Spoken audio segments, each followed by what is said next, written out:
जिंदाबाद जिंदाबाद जिंदाबाद। आपने हाथ जोड़कर विनती है कि आप लोग अपना अपना स्थान लेकर बैठ जाए। तो पीछे लोगों को दिखाई नहीं दे रहा है, आप लोग आगे जो खड़े आप लोग बैठ जाइए। जो आरएसएस के हमारे कमांडर साथी है,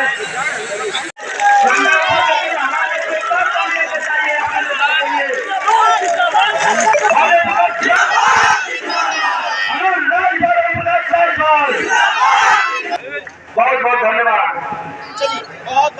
26 सितंबर से सावधान यात्रा लेकर के निकली है और उत्तर प्रदेश के 75 जिले में हमारा कार्यक्रम चल रहा है। 4 टीम बनी है, एक बुंदेलखंड में, एक पश्चिमी उत्तर प्रदेश, एक मध्यांचल और एक पूर्वांचल।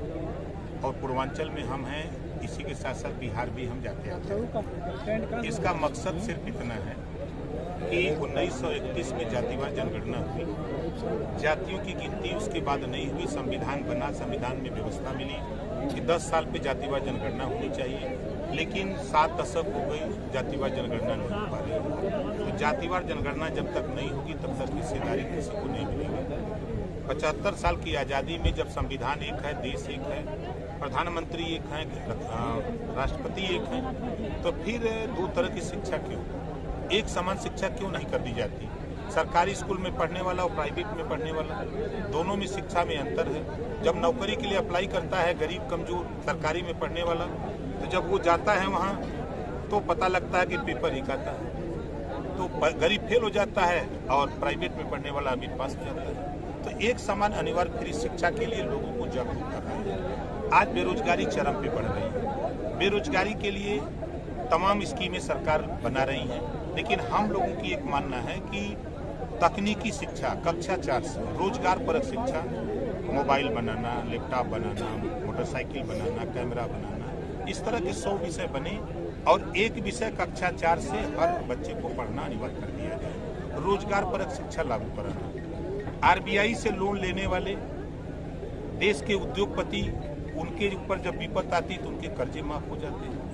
1 लाख करोड़ रुपया अभी माफ हुआ है।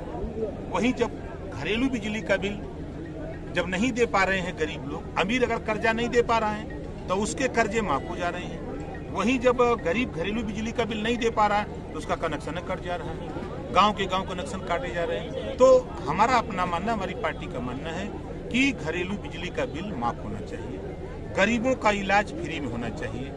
ये चीजें लेकर के हम जनता को जागृत कर रहे हैं कि जनता जब तक जागृत नहीं होगी तब तक इसके लिए जनता लड़ेगी नहीं।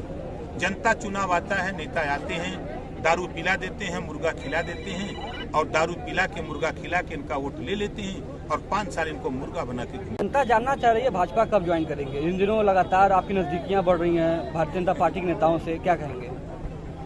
कि अभी तो हम उत्तर प्रदेश में 25 करोड़ आबादी के बीच में हैं और उनको हम संगठित कर रहे हैं, अपनी पार्टी की ताकत पैदा कर रहे हैं। और एक कटु सत्य है कि देश की सत्ता की पार्टी भारतीय जनता पार्टी अकेले अपने दम पर सरकार नहीं बना सकती। चैलेंज कांग्रेस हो, बसपा हो, सपा हो, कोई देश का कोई दल हो, सभी लोग गठबंधन से सरकार बना रहे हैं। चाहे यूपी हो, चाहे बिहार हो, चाहे कोई देश हो, प्रदेश हो, सब जगह गठबंधन की सरकारें हैं।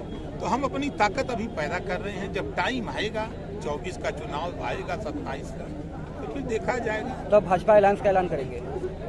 अब किसके साथ होगा? अब वही हाल है कि कोकी आवे के सवेरे मोबाइल संचय। प्रदेश सरकार में आप ही की जातीय मंत्री हैं, उन्होंने आपका नाम बदल दिया है, कुछ और कह रहे हैं आप। वो उनका विषय है, हमारा विषय नहीं।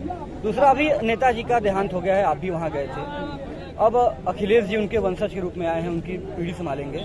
ऐसा कौन सा गुण होना चाहिए जो आप अखिलेश जी में देखना चाहते हैं नेताजी का?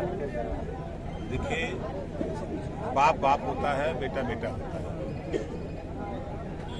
बाप की विरासत, अगर बाप ने नींव रखा है मकान का तो वो नींव ही बेटा बरकरार रखे, वही सबसे बड़ी लायकियत है। अगर ईंटा न तोड़े, नींव का ईंट न तोड़े, खाली वही जो है नींव को ही ठीक ठाक रखे तो वही लायक माना जाता है। अगर उस पर ईंटा न जोड़ सके उसी को बरकरार रखे। कोई एक ऐसा उदाहरण जो आप देखना चाहते हो उनके अंदर?